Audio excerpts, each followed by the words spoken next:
Good evening, ladies and gentlemen. Welcome. I'm Dan Theok, Senior Vice President of Investment Banking here at Mayberry Investments Limited, and I'll be your host of today's virtual Investor Forum series. I'd like to welcome you to our investor briefing today. This week, we're inviting yet another special guest, Mr. Hessus Johnston, CEO of Prime Sports Jamaica. For those of you who do not know, Prime Sports is actually a subsidiary of Supreme Ventures Group. Hessus, as CEO of Prime Sports, is responsible for putting together the strategies in place that allow all gaming brands to maximize their potential in Jamaica and the region. He has worked at several businesses across several industries, including Lime in the telecoms industry, Jamaica Beverages in the fast-moving consumer group, Airtime Transactions, or Facey Telecoms, which is responsible for selling airtime and transactions regionally. And as SVP, he's focused on growing the business and focusing on three main objectives: diversification of the gaming portfolio, identifying new markets, and focusing on the growth and resilience of the sector as the industry leader. Today, Hessus will be joining us and giving you some insights into this investor briefing about Supreme Ventures Group. I welcome Hessus to our fifth virtual Investor Forum series. Welcome, Hessus. Online, we also have our CEO, Gary Parrott, and our chairman, Christopher Berrick. Welcome, gentlemen. Thank you very much, Dan. Hi, Dan. Thanks. Hi, Dan. Chairman, Gary, welcome, guys. Excellent. So, Hessus, we want to find out a little bit about Prime Sports' performance today. What do you have to tell us? So, first of all, let me thank you for inviting Supreme Ventures Group to the Mayberry Forum. It's always a good opportunity to speak about what we're doing in the group, how we're performing, and also the innovations that we're doing in the market. So Prime Sports, most people don't know, but Supreme Ventures Group is made up of a number of subsidiaries. Prime Sports is just one of those subsidiaries, but it represents about 80% of the revenue and most of the products that people know. Cashpot, Lotto, Super Lotto, our numbers games, Just Bet, which is our sports betting product, Acropolis, which is our gaming lounge, and then also our Route VLT business, which are the slot machines that people play in the bars and in the restaurants across the island. So Prime Sports is core, but there are other subsidiaries. We have Supreme Ventures Racing and Entertainment. They are the operators of the Camanas Park and the track. We also have a new subsidiary, and it's called Supreme Ventures Services, and it provides business services not only within the group, but also to medium-sized companies who are looking for back office support. And then we have Supreme Routes Limited, which is the new kid on the block. We took over the assets of Champion Gaming, which is the largest, probably the single largest Route VLT slot machine provider. And then we also have Post to Post, which was an acquisition that we did in 2019. So if you look at Supreme Ventures, we are a group that covers all aspects of gaming, Prime Sports being the primary revenue earner. But today I'm here to speak on behalf of the group and all the members and the subsidiaries. Thanks, I appreciate that, Hessus. When I look at SVL Group's reports of 2019, I can see it's a company that does $38 billion in revenues, and $11 billion is called PIN codes. What exactly is the PIN code business? So that's an interesting term. I mean, PIN codes are what is called in the telecommunications industry. PIN codes really represent top-up. So we are, as Supreme Ventures, the largest sellers of Digicel and Flow top-up. And more importantly, not only the largest, but we sell at the right price. So in essence, we become an essential service. We know that we have over 1.2 million mobile providers, and our 1,200 locations are pivotal in the distribution of top-ups so people can access data, airtime, to have their conversations, for schooling, for anything that they need to do. So a very interesting business. Yeah, I'm impressed. I actually didn't know that. How have the restrictions impacted group sales generally, as in related to the COVID-19 restrictions? So COVID-19, for all of us, it's been a very trying time. And I think for the country of Jamaica, we've especially been impacted by COVID. It's not just focused on what has happened in Jamaica, but globally. For Supreme Ventures Group, our first quarter, the COVID restrictions would have started in around March. So we got a taste of it in our first quarter with 2 weeks in March where the COVID restrictions came in. The biggest impact for our business is that we have 8 product or revenue lines. And during the COVID lockdown period, at least 6 of those revenue lines were closed. And that impacted us not only in terms of revenue, but also in terms of our customers. Supreme Ventures Group and what we provide are games for entertainment. And the Jamaican public loves the games that we have. So while we understand the restrictions, one thing it has done is that it's taught us to be a lot more agile and a lot more nimble, and to refocus our energies, not just on providing quality games, which we do all the while, but also looking at how can we maintain the customer experience with the person walking into a retailer so that they still feel good buying cash pot, buying money time, or playing just better sports betting. If we look at our financial results, our operating income in Q1 was 13% above prior year. We did just over $1 billion. And when you look at Q2, we were 19% below prior year. And that is the impact that we saw in terms of our revenue and our flows because of the restrictions in terms of people and the curfews and the opening hours. But credit to the people. And when I say people, I mean the team members in our organization. They have done an incredible amount of work in a short space of time to ensure that we can still deliver our products and services to our customers.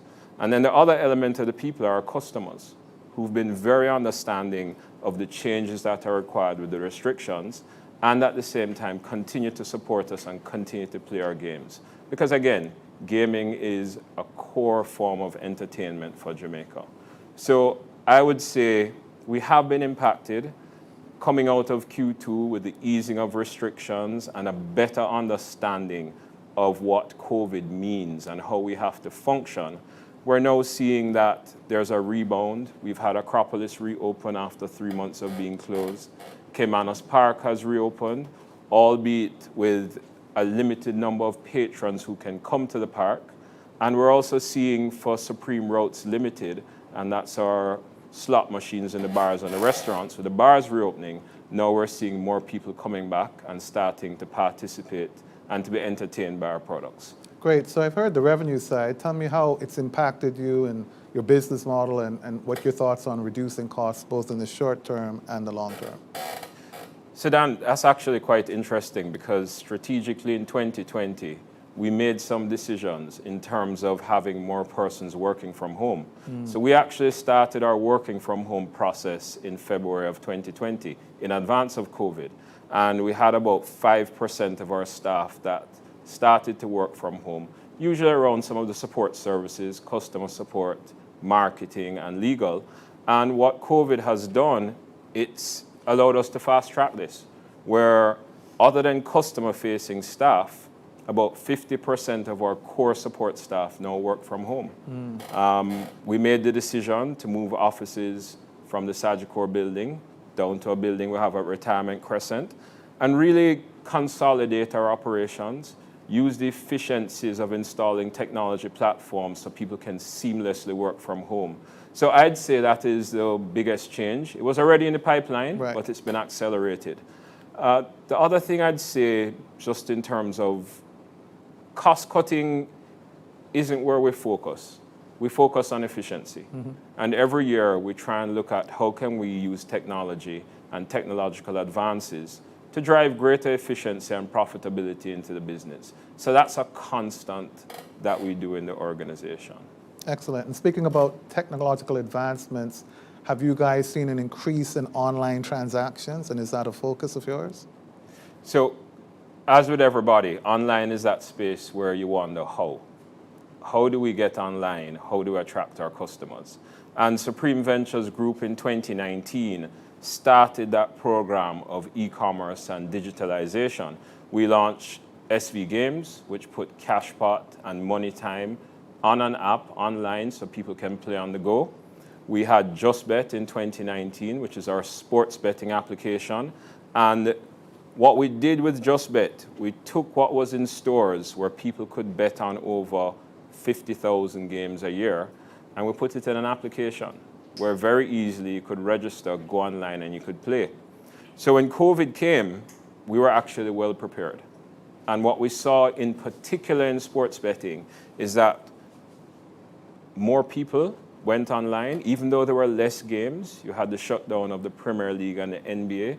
And we saw growth in the online business for sports betting coming out of Q2, being about 130%.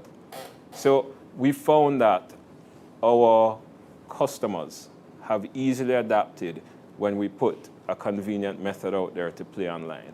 And that's going to be, well, actually, it is a core thrust going forward. How do we continue to innovate, make it easier for customers to access online and to play the games and to be entertained? That sounds good.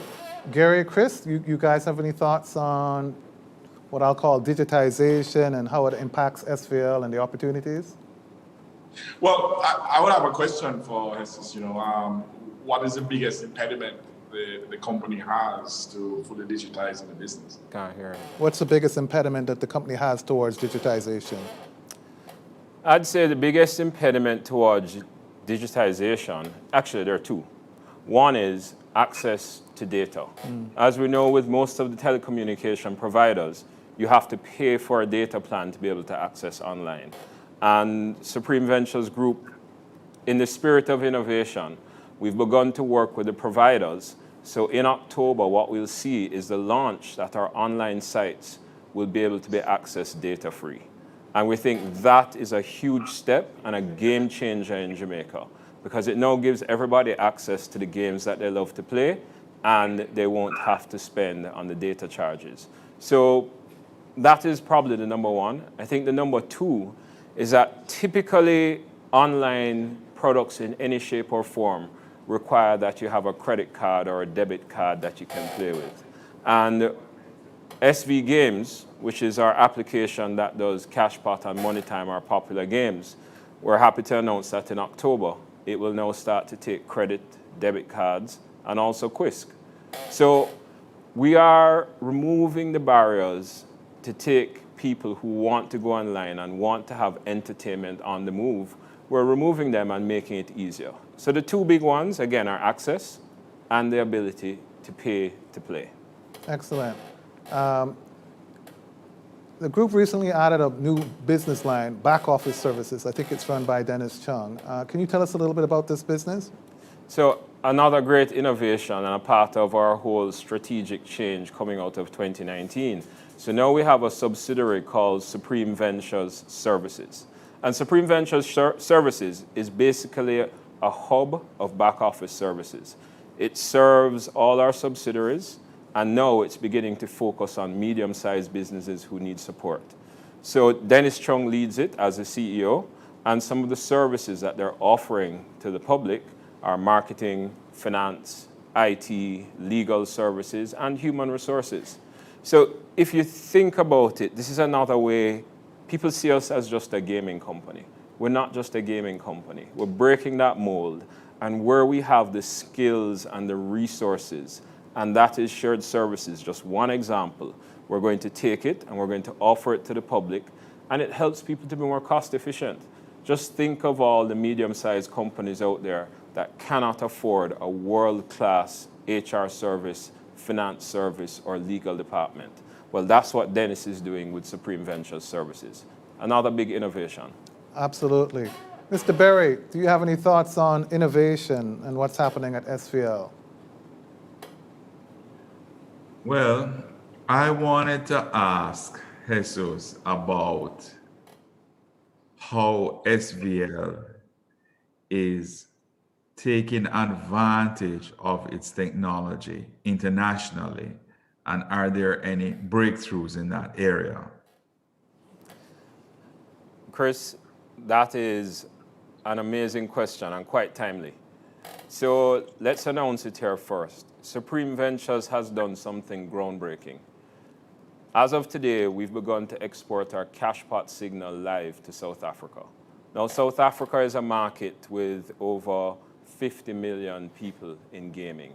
And what we've done as a Jamaican business is we've taken our core product, exported the signal live, and it's now going to be accessed through 16 betting operators. Those 16 betting operators give reach to over 5,000 locations and terminals and to the gaming market in South Africa. So a significant move in our business, a significant move for the region, but more importantly, it is the tip of the spear in terms of how we intend to continue to grow and expand with our core products. And our core product of gaming, we've realized, has a cultural demand in markets as far away as the African continent, and South Africa in particular. So we're really proud of what we're doing. We're proud of what the team has built, which is the cashpot product. And now we can go out there and we can sell it and we can expose the rest of the world to what Supreme Ventures has to offer and what Jamaica has to offer. Oh, congratulations. And of course, guys, you heard it here first. Very impressive. Also, earlier this year, you guys announced the acquisition of Champion Gaming. Can we look forward to more acquisitions in this market? You guys playing in that space a bit more? So Champion Gaming, I'd say, was the single largest operator of slot machines in bars and restaurants across the island. And if you look at Supreme Ventures and the strategy we've been pursuing, 2019 we had the acquisition of Post to Post, which was a large operator in off-track betting, sports betting, Champion Gaming in slot machines. It all flows into the strategy where we want to be the #1 provider of entertainment and gaming in each product area. So we acquired the assets of Champion Gaming, and then we put it into a company now called Supreme Routes Limited. And Supreme Routes Limited and the product, that acquisition was in February, and then we had COVID hitting us in March. So still a very strong company, still a very strong business, and as the restrictions have eased, we've begun to see the revenues continue to grow in the second quarter.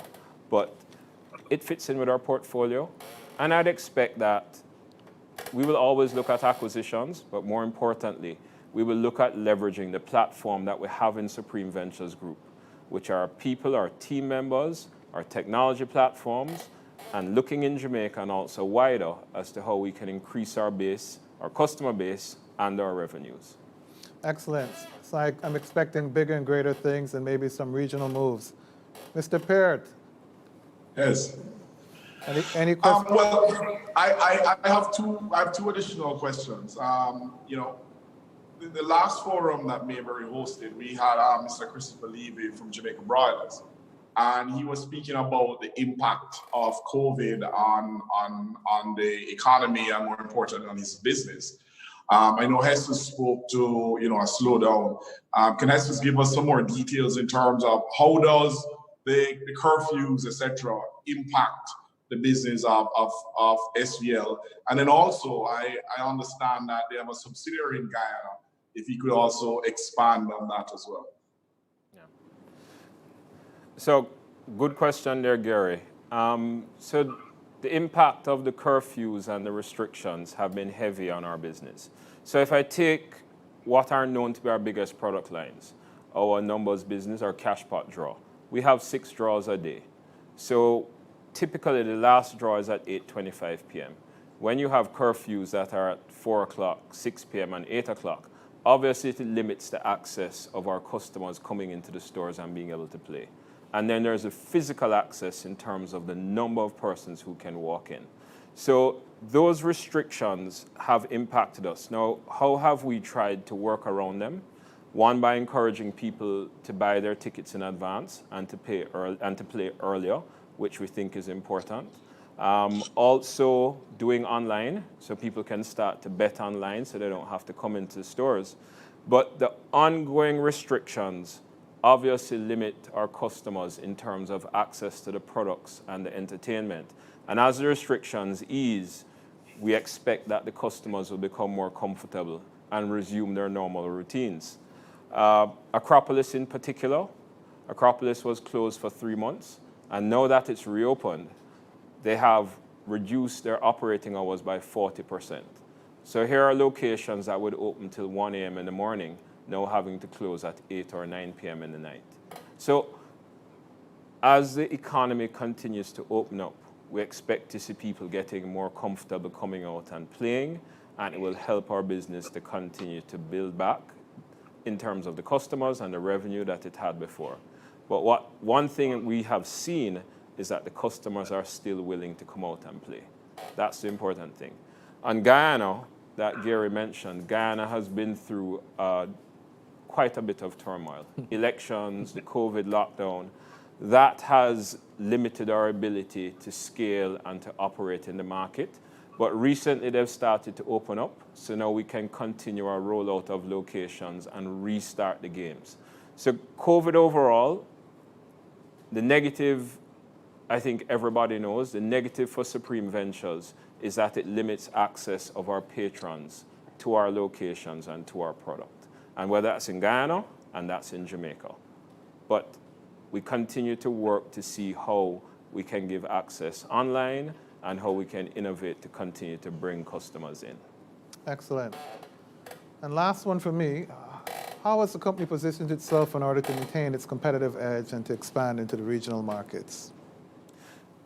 So when you think of Supreme Ventures, everybody has this very static view of being limited to a location that you're going to walk up to a window and not having the understanding that what we're really doing is running a transaction business. We probably bring in more people every day into our locations and online than the banking industry and also the remittance industry. So when we looked at that, it then set about us developing short-term and long-term strategies. Short-term strategies are digitalization. How do we move online? With the development of mobile applications that allow persons to game whenever they want. And we have the whole range from sports betting to our numbers games. Medium term, we're going to continue that process of digitalization, bringing new games to the market that people can play from the comfort of their homes. Now, the other part of it that we've had to look at is regionally and geographically, what do we have to offer? What is our unique selling point to the world? Hence the move to Guyana. There you had a market that was under-penetrated and it did not have the range of games that Supreme Ventures could offer. So we moved into Guyana. And it's a good fit.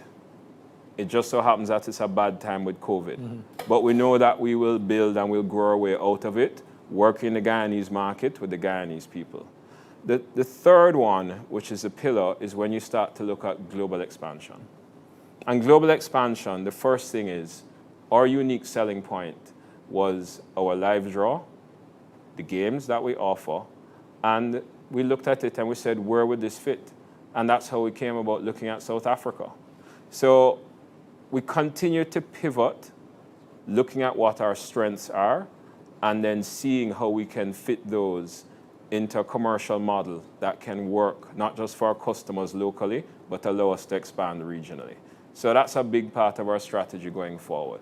How do we continue to pivot and grow? Impressive. And whenever I hear digitization and growth and regional, I think about Mr. Berry. Mr. Berry, how do you feel about SVL and the opportunity and potential for growth?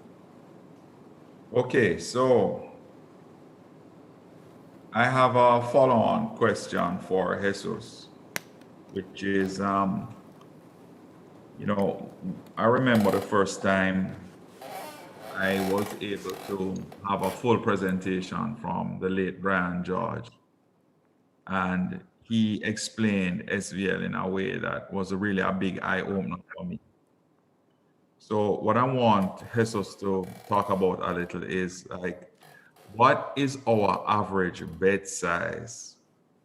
And like on an average day, like how many people play our games? Because you see, it's easy to talk about digitization and all of that, but in a country where you have a huge cash economy and a lot of players who play at a very modest level, you have to have physical and technology access to make the whole thing work,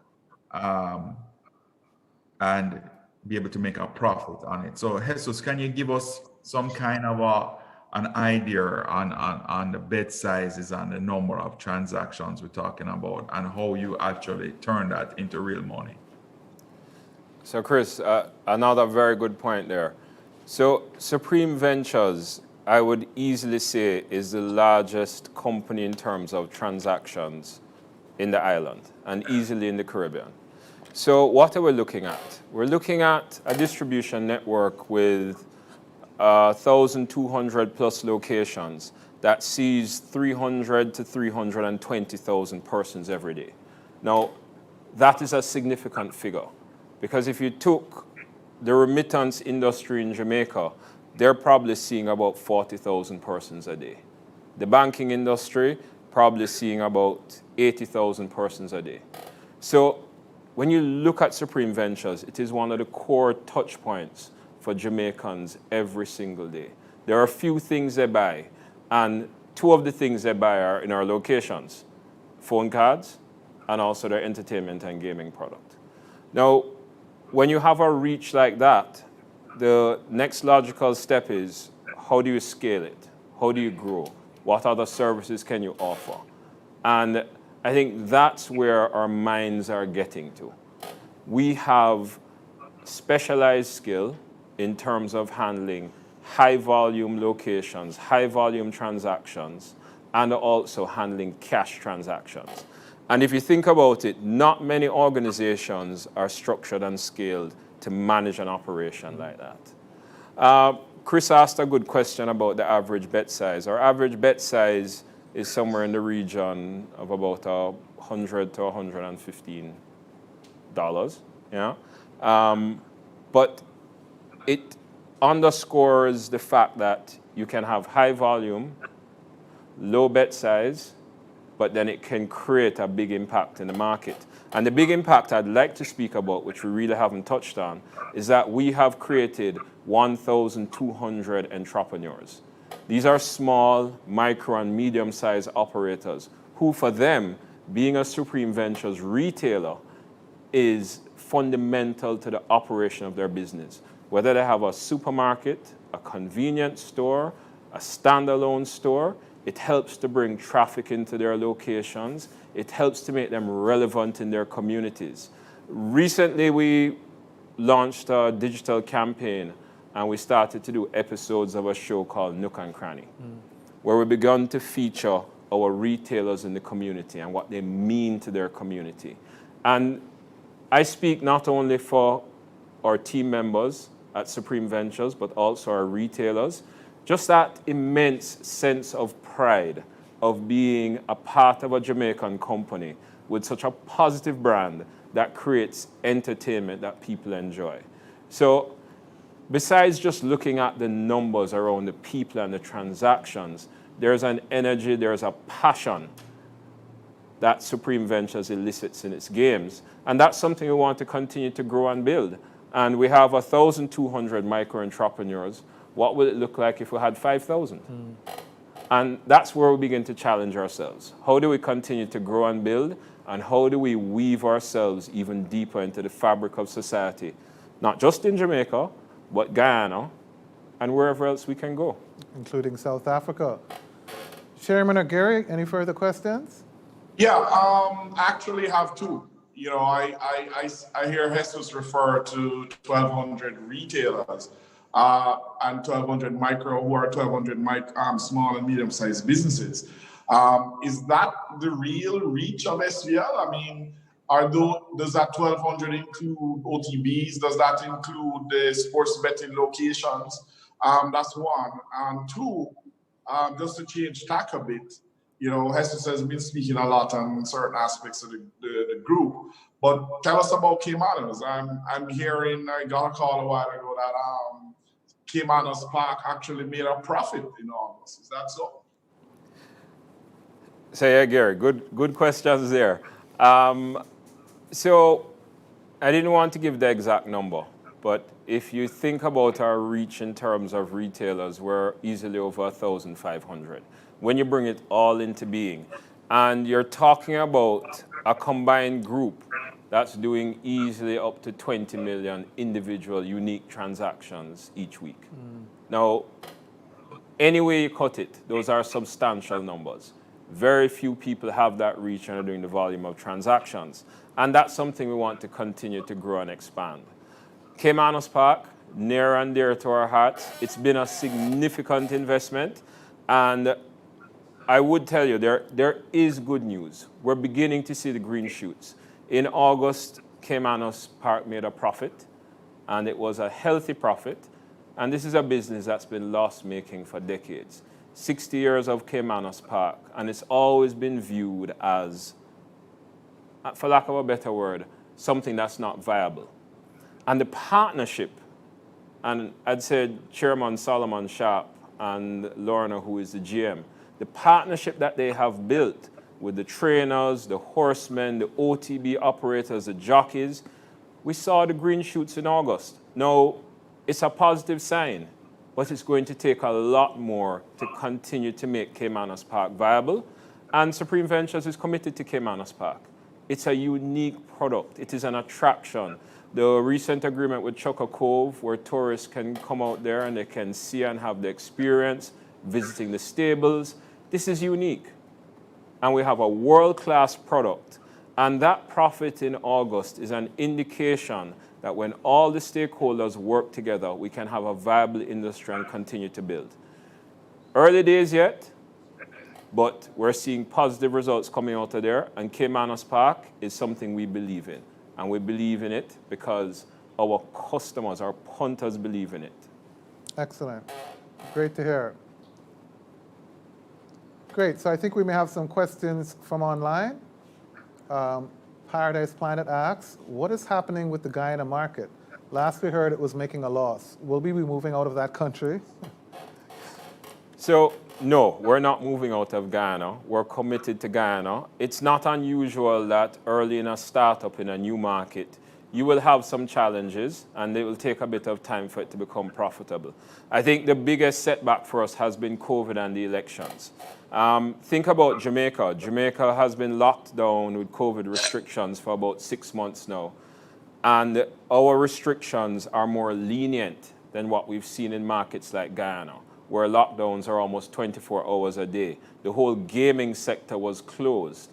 And then they also had the elections and the instability that occurred there. So we are committed to Guyana. We have a good product. We have a good team down there. And as the market opens back up, we will start to move closer to profitability. But it's a market we're committed to, and we see a bright future in Guyana. I mean, they discovered oil. Yeah, Guyana is going to be the biggest growth market in the region for sure. 2 more questions online before moving to questions from our media panelists who are with us today. It's Money Mark on YouTube asks, where is SVL expanding to besides Guyana? Is the Bahamas on the cards? So, not that we can say exactly what our plans are, but regional expansion obviously has to be at the forefront of our minds. Supreme Ventures in this region is the best-in-class gaming and entertainment operator. And when you look across the piece at what we've been able to do in Jamaica, it's logical that we have to look at other markets to grow to. And like Guyana, we do have a medium-term strategy that we look at the market, the opportunity, the partnerships that we can find, and then we're going to build out. So I'd say keep watching the space to see what we're doing. Absolutely. Chris or Gary, did you guys have anything to comment on that? No, I think we should give some others a chance to ask questions. Not a problem, not a problem. And I know you guys have a Super Lotto that plays all throughout the Caribbean as well too, right? Yeah, there's a Super Lotto game that plays across 5 or 6 markets. And the good thing I can tell you is that within this year, we've had 2 Jamaicans win the Super Lotto. I mean, you're talking about somebody walking away with a prize that's averaging 220 million Jamaican dollars. So we had 2 very happy people, and as a Jamaican and a Jamaican company, it was good to have that in our market this year. Excellent. I'll admit I don't personally gamble, but when I do hear the ad saying, do you have $200 million in your bank account, That's the figure that I definitely don't have in my bank account. Dan, let me tell you, it's not gambling, it's entertainment. I- And there are multiple forms of entertainment that people enjoy. And a part of what we're doing is looking at how we reach a larger market like you. You may not want to buy Super Lotto, but you may want to play blackjack. You may want to play slots. And you may want to play it in the store, you may want to play it on your phone. So we see this as entertainment, and these are entertainment products that can reach a wider market. I totally agree. Romeo Scott from YouTube asks, there was talks of a recent competitor coming into the Jamaican market. How would this affect SVL's competitive advantage? So Supreme Ventures, the company that we're not going to shy away from competition. And just to be clear, there is at least one other company that has a gaming license in Jamaica. Yes, there's a new operator that has gotten a license and may come to market. But if you look at the broader picture, the market is wider than just the numbers games. We have competition in our lounge operations with Acropolis. We have competitions in the off-track betting space. We have competition in our route VLT markets. And we have competition in sports betting. And in all of those markets, we've been able to maintain a solid position in terms of being a premier player and growing. So I don't see competition impacting our competitive advantage. Our competitive advantage is core to our product, the team that we have, and what we present to the people of Jamaica. So bring it on. Let the customer decide. I totally agree. And today I learned $11 billion of your $38 billion is from selling telecoms cards, right? And that's a competitive space as well, too. Yeah, it's a very competitive space. And if you think about just what we discussed here today, there's a range of opportunities that open up to a company like Supreme Ventures. And, I go back to just the point about competition. Competition is something that we've experienced everywhere. But what I'd say to people, what is our competitive advantage? Not just our team, but Supreme Ventures is a publicly listed company. Here we have a publicly listed company that any Jamaican can buy and have a piece of this business and not just enjoy the games, but also be an investor. And as Mayberry would know, we pay out almost 90% of our profits in dividends.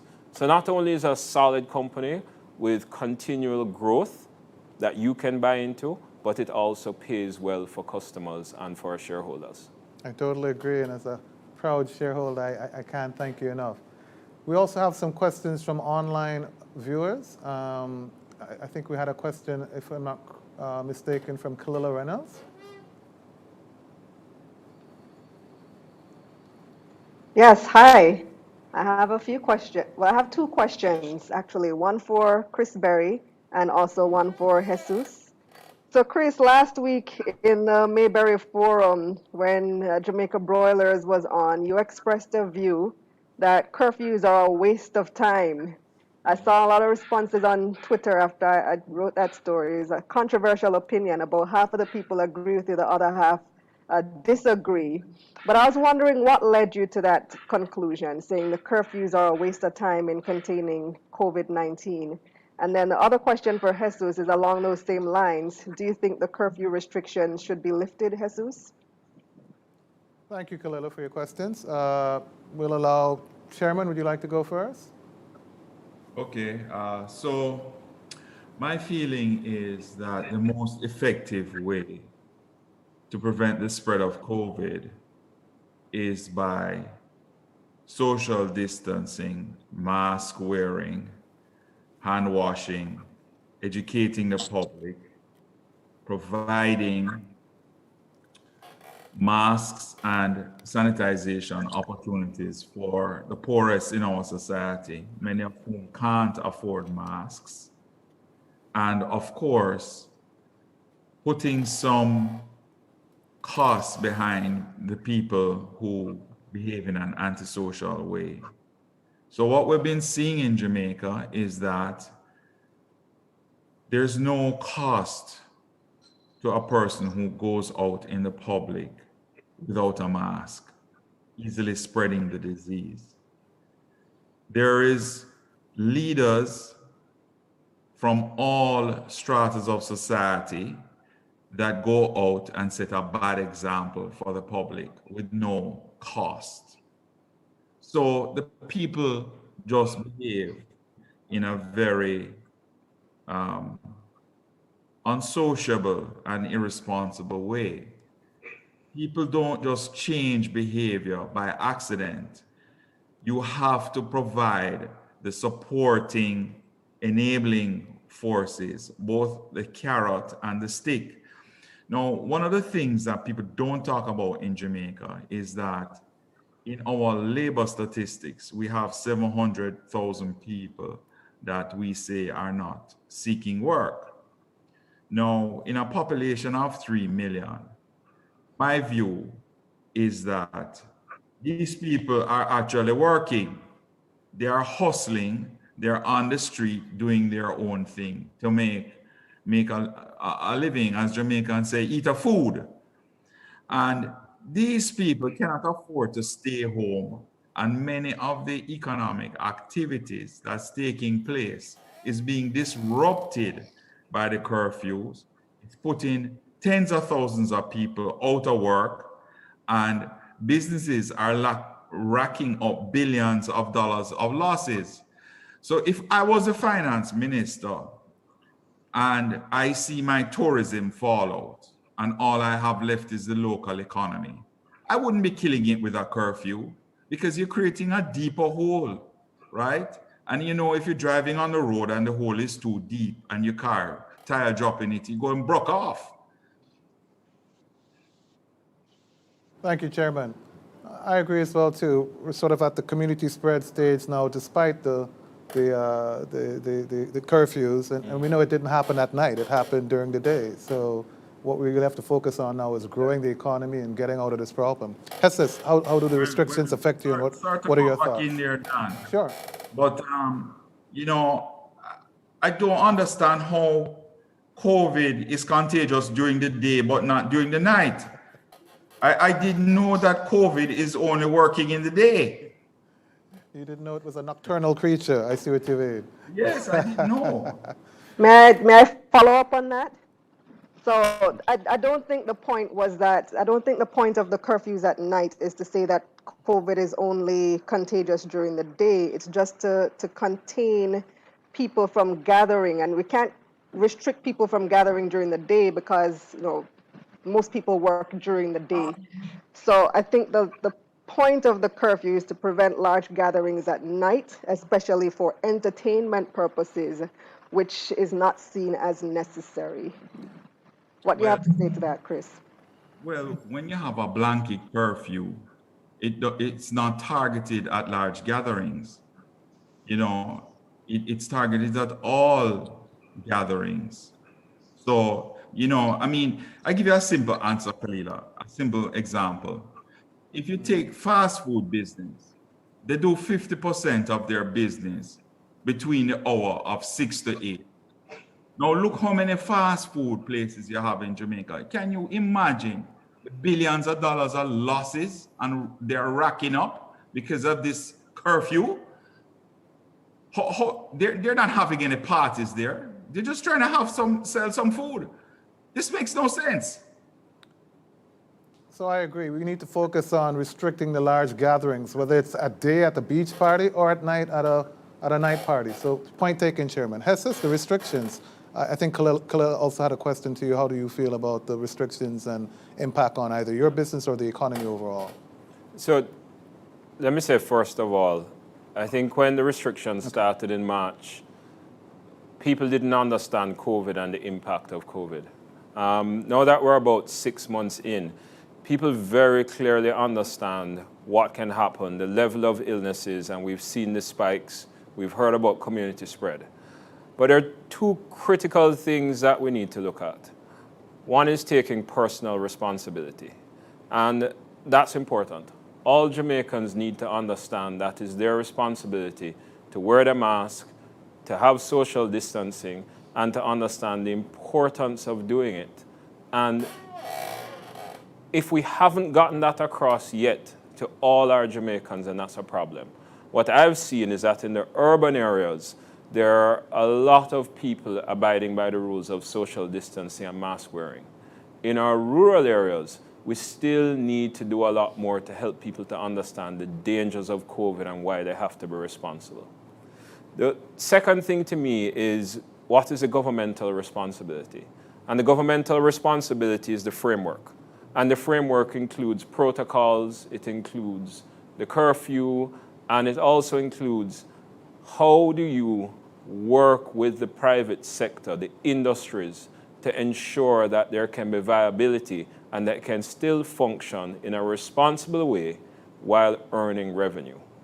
And for me, we've fallen down in both areas. The personal responsibility still is not pervasive and people aren't doing it. They aren't wearing their masks, they aren't social distancing. In terms of the government, and let's not wait on hindsight and say time will tell. I think there needs to be a lot more engagement with local stakeholders. As Chris mentioned, people in fast-moving consumer goods, people in fast foods, people in the gaming industries, people in entertainment. I mean, if you think of Jamaica, Jamaica is a lively country, and there are local industries that form the hub of activity that create the revenue and turn cash in our economy. And what's happened is that it's been stifled. Now, I could very clearly understand that March, April, May, but now that we're going into October, you have to ask yourself, there's been a lot of talk about tourism and what tourism needs, but what do we need as local industries and local business people to operate safely, which I think we understand by now, but to have the leeway to have more customers come in, to have longer opening hours, because by bringing back a level of normalcy, and the new word is a new normal, by creating the new normal, knowing that there are rules that you have to abide by, I think we can begin to open up our industries, extend the curfew hours, remove the restrictions of the numbers of persons. But in that governmental framework, there's one key thing that still needs to happen: enforcement. I totally agree. And we heard the chairman say it himself. We have a few more questions online. Be patient, we're getting to you. And I think we have a question from Balford Henry. Balford.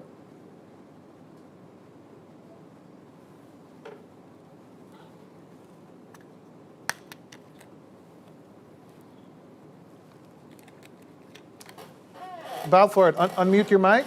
We can't hear you.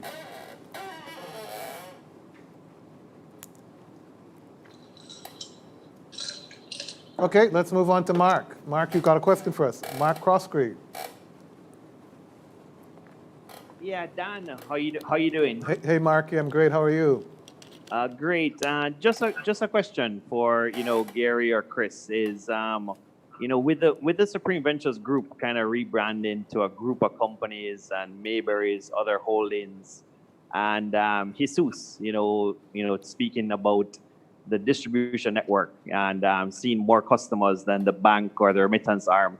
Are there any non-core acquisition plays like Lasco Financial or any of the other Mayberry holding plays that we may see in Supreme, in the future going forward with the market consolidating, or anything else to extract value, as you've said in Supreme Group in the past, or maybe some potential mergers and acquisitions for Supreme Ventures?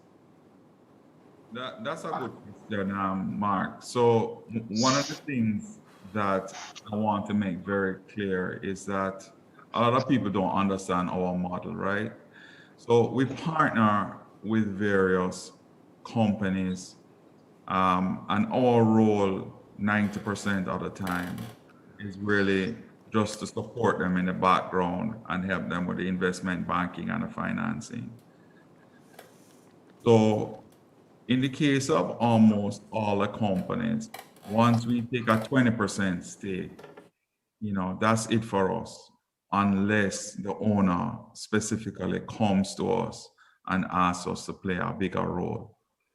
We are not really interested in operating these companies or running these companies. We just invest in them. In the case of Supreme Ventures, our client and partner has never been active as a manager of his companies. He's a pure investor, and his hope was that Paul Ho would have continued to run Supreme Ventures after he got control of the company. Unfortunately, Mr. Ho decided to move on, and so, he asked us to step in. We were asked to step in. It's not normally a role that we we are interested in taking, or even consider. And in fact, when we were doing the SPL transaction, it was not on the cards. Thank you for that question, Mark.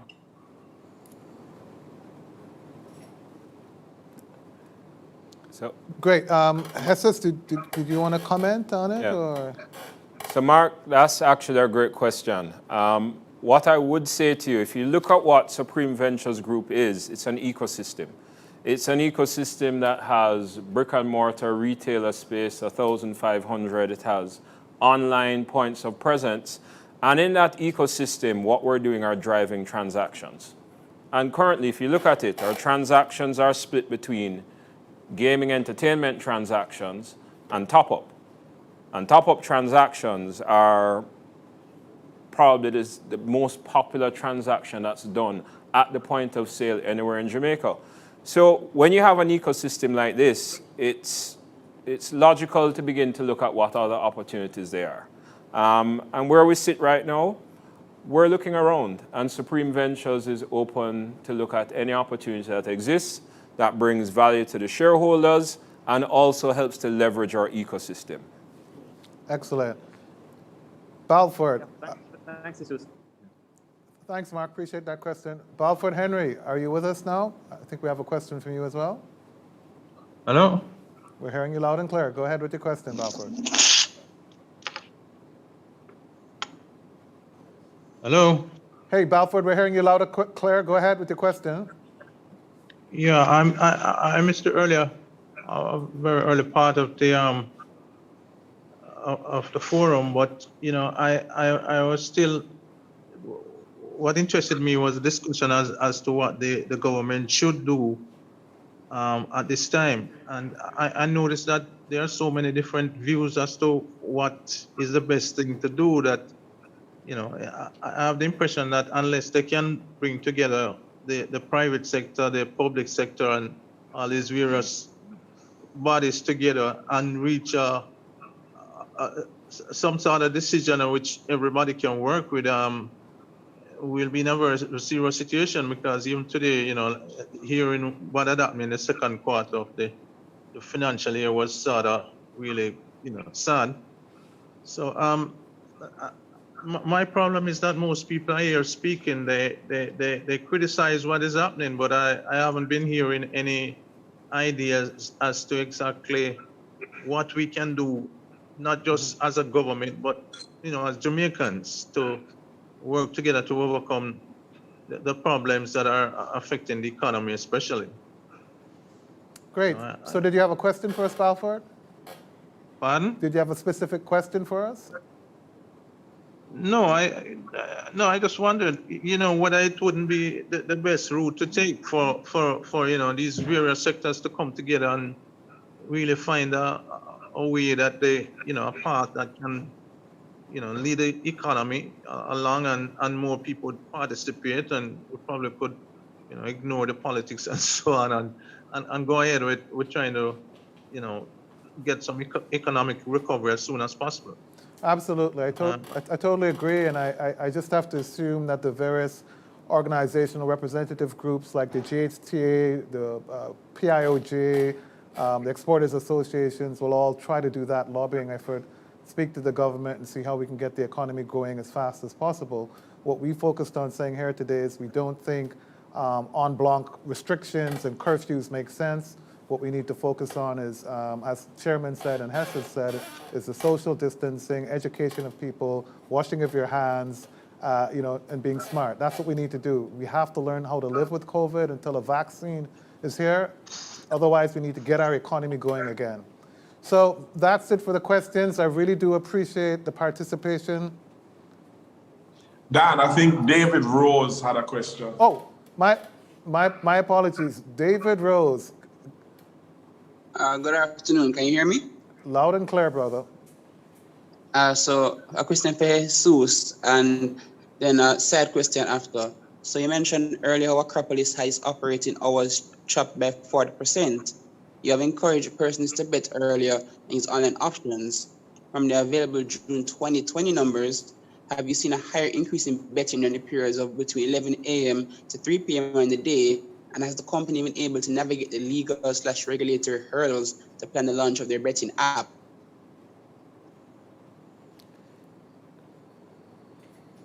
So, David, you had about 2 or 3 good questions in there. So let me take the first one, which is how we are navigating the restrictions, specifically with Acropolis, with the restrictions on opening hours and losing 40% of our time. What we've done is to offer promotions on the game floor at least 3 days a week. And what we're seeing is that people are coming in earlier because the time is compressed, and they are betting with the same velocity in Acropolis that they would, but they just don't have the extended hours. So we're seeing the traffic build up. Obviously, we've taken specific COVID measures, the hand sanitizing, the restrictions in terms of the number of people. So we're every day we're managing with the restrictions, like every other business. When I spoke about the draw, the cash pot draws in particular, and promoting pre-purchase of tickets, what have we seen? Success has been minimal. Most persons still want to come out and do a later draw, and we're not seeing the revenue volumes where there were on the 6th draw, but there has been some migration of people buying earlier. If you look at it overall, our top-line gross ticket sales have been impacted in Q2 in particular, and we really do need to see a responsible easing of restrictions to allow a freer flow of traffic, because when you compress times, and you've seen it in the markets and in the supermarkets, more people gather in that limited time period. The last one I think you mentioned was in terms of the regulatory environment. I will say the Betting, Gaming and Lottery Commission, which is our regulator, they have worked with us. But where we are now, I think there are advances that are needed. Our regulations and how we view the opportunities in the market, the laws that are on the books do not allow us to fully take advantage of what would exist in the UK or in Europe in terms of entertainment and gaming options. And they have worked with us in the past to help us to innovate and grow, but there is the need to look at the regulations in gaming and also to see how it can help to unleash Supreme Ventures and other companies that are in the space. Because the space is wider than just cash pot. It's what can you do with the lounges? What can we do online? How can we innovate with horse racing? So I do think that that's somewhere where we can definitely see the government do some improvements, and the regulator can help to unleash the private sector. Thank you, Hessus. I appreciate that. Thank you, David, for your question. We're into our last 2 minutes.